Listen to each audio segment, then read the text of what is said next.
The Prabhupada Connection. Causeless Mercy. 26. The First Time. Part 2. By Paradrikananda Dasa. Later that day the temple leaders bring the devotees together for an enormous Harinama party. We board the Sankirtan vans which are equipped with wooden benches running along both walls, making it more comfortable for the devotees and enabling the vehicles to carry more passengers. Vans stuffed to the brim with human cargo shuttle off to their destination. When we arrive in downtown San Francisco, throngs of holy name chanters disembark and assemble. Kasava and Guru Kripa, ready to deal with any troublemakers, take positions at the head of a double file line of devotees stretching for more than a block. We march through the San Francisco streets, past citizens, tourists and shop owners, carrying the names of God on our tongue, as confident as Lord Chaitanya's Sankirtan party confronting Chankazi. When we reach the park, Yasodanandana unleashes an earth-shaking curtain. His right arm is wrapped around the mridanga as he beats it wildly with his left hand and incessantly leaps up and down, chanting with extreme vocal ferocity. At the peak of his ascent he arches his back, bringing his feet nearly to eye level of the devotees standing before him, and I'm dead certain he could easily break the world high jump record.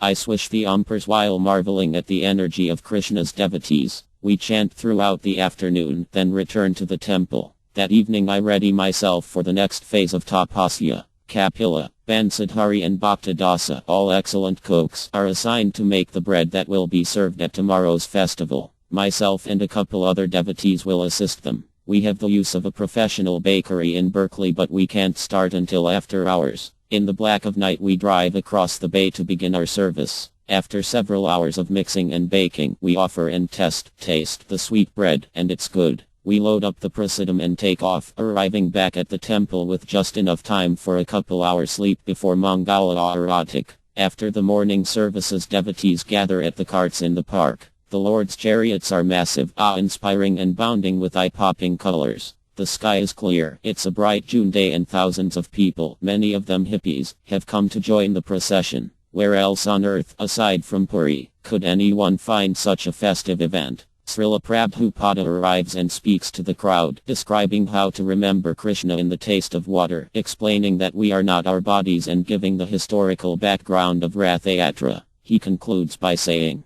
if you want to learn this Krishna consciousness movement, we have got enough books. You can scientifically and philosophically study. But if you have no inclination to study, if you simply take to this chanting of Hare Krishna, gradually everything will be revealed unto you, and you will understand your relationship with Krishna. I thank you very much for participating in this ceremony. Now let us chant Hare Krishna and proceed with Jai Ganatha Swami. Hare Krishna. Prabhupada is seated on the chariot of Lady Subhadra. I stand at my station, bearing one end of a pole that protects straying paraders from getting flattened like a kapati by the gargantuan right front wheel of Lord Balarama's cart. At the head of our caravan is a wonderful, 20-foot-tall, papier machmurti of Lord Chaitanya with arms uplifted. The big, beautiful, blissful parade begins, and we transport the Supreme Siblings and their most devout servant to the festival grounds as we wind through Golden Gate Park on one leg of our journey back to Godhead. Arriving at the site, I help man the prasadam tent while Srila Prabhupada addresses the audience. Jai Ganatha Swami Nayana Pathagami Bhavadyumi.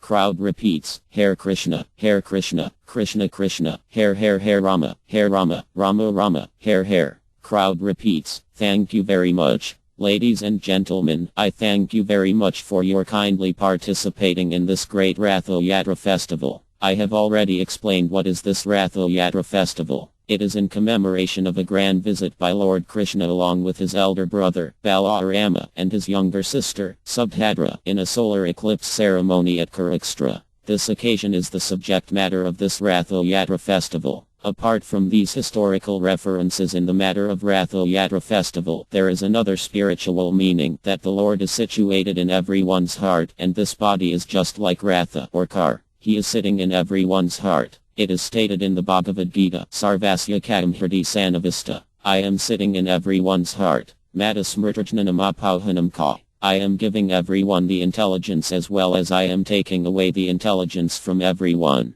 This double work is being done by the Supersoul. In one side he is helping how to realize self, how to realize God, and other side he is helping also to forget God. How is it that the Supreme Personality of Godhead, as Paramatma, is doing this double work? The sense is that if we want to forget God, God will help us in such a way that we'll forget God life after life. But if we want to re-establish our relationship with God, from within He will help us in every way. After the lecture, waves of humanity surge back and forth while curtain roars in the background. Vijay Swami seems particularly fond of the lattice, even though they've melted together in the hot sun, and he raids the tent throughout the day. Many of the donated cherries being distributed have gone bad, and the baked sweet bread is considered second class next to puris fried in ghee. Aside from these preps, there is a drink and only one or two other items on the menu. To make things worse, I hear that Prabhupada is served the rather skimpy feast on a paper plate, and word comes back that he is not pleased. At the end of the festival, I'm recruited to help bring the carts back, another late night service. My cardigan sweater is inadequate for the nippy bay evening, but I get by. When I return to the ashram, the floor is carpeted with bodies. You could not fit a sheet of paper between them. Still, I manage to hunt out a little space near the door. I lie down and immediately start to drift off. Suddenly I feel someone's foot pressing down on my head. In my typical manner, I prepare to lash out against the bumbling oaf who stepped on me. But something holds me back, and I consider that this must be a soul who's been working hard all day, a dedicated servant of Lord Jagannatha, and he's just placed his foot on my head. I've been blessed. As soon as my attitude reverses, I feel ecstasy, genuine ecstasy. Again I doze off, but I'm too enlivened by the day's events to sleep deeply. Rathayatra wheels keep turning in my head. Big, beautiful, blissful, rolling wheels. For the rest of the night I happily dream of Rathayatra wheels. The following day, some of the senior devotees have darsana with Srila Prabhupada in his room. Prabhupada, Syama Sundara inaugurated this Rathayatra here. You know, I advised him to perform Rathayatra on a motor car, and that was the first Rathayatra. Then gradually it came to cart, now it is 3. It is very nice. We are improving. More improve, more and more. Your prasadam this year, I think it is not sufficiently distributed. Why? Makanlal. Not sufficient amount, you mean? Prabhupada. Makanlal. Not sufficient menu. Prabhupada. Yes. Previous year. Anyone. Everyone you have got. Alright. So this is the difference. I have been in Moscow. So there is. I couldn't find this. I could not eat fruit. Now your country, Krishna has given so nice flowers and so nice Vaisnavas, and that country is very proud of advancing, but there is no fruit, there is no flower, there is no Vaisnava, and there is no freedom. And this is they are proud, you see, we are advanced, there is a story, one worshipper of Durga. In Bengal, they worship Durga Mata. So it is a story, the Durga Mata, the goddess Durga is asking the devotee, my dear boy, you are happy? Yes, mother, I am very happy. Simply 2 things wanting. What is this? I have no food, I have no clothing. Just see. This is story. Just try to understand that I am happy, but 2 things wanting. No food, no clothing. Is that happiness? No food, no clothing.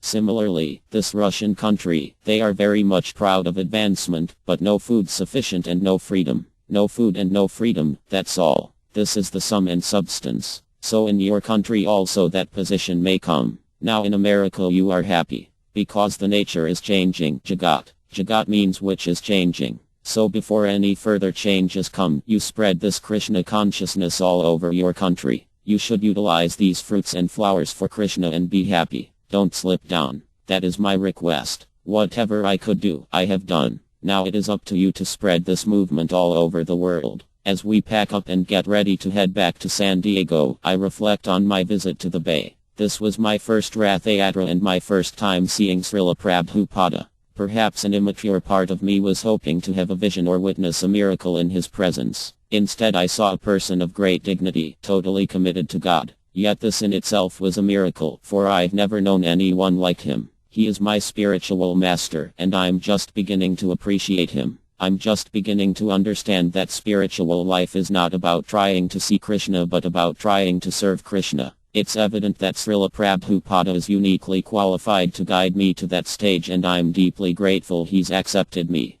Prabhupada is indeed wonderful and I'm proud to be his disciple. Notes on service and separation. My first physical contact with Srila Prabhupada and my first lesson from him in that regard were indicative of my future with him. I've heard many devotees tell miraculous stories of their first or subsequent encounters with Srila Prabhupada, and I must admit I'm sometimes a little jealous. I had many opportunities to see Prabhupada and even offer some personal service. Although each time was a joyous occasion that I wouldn't trade for all the pleasures of heaven, I never had any visions, witnessed a miracle, or had any profound ecstasies while in his physical presence. For me, these things came when least expected, through the medium of service in separation. This was the lesson it took me some time to learn. Physical association will always be cherished, but it is not essential. Association born of service in separation has no physical boundaries. It is direct and it is personal, but there are no limitations of time or space, and therefore it offers opportunity for uninterrupted affiliation.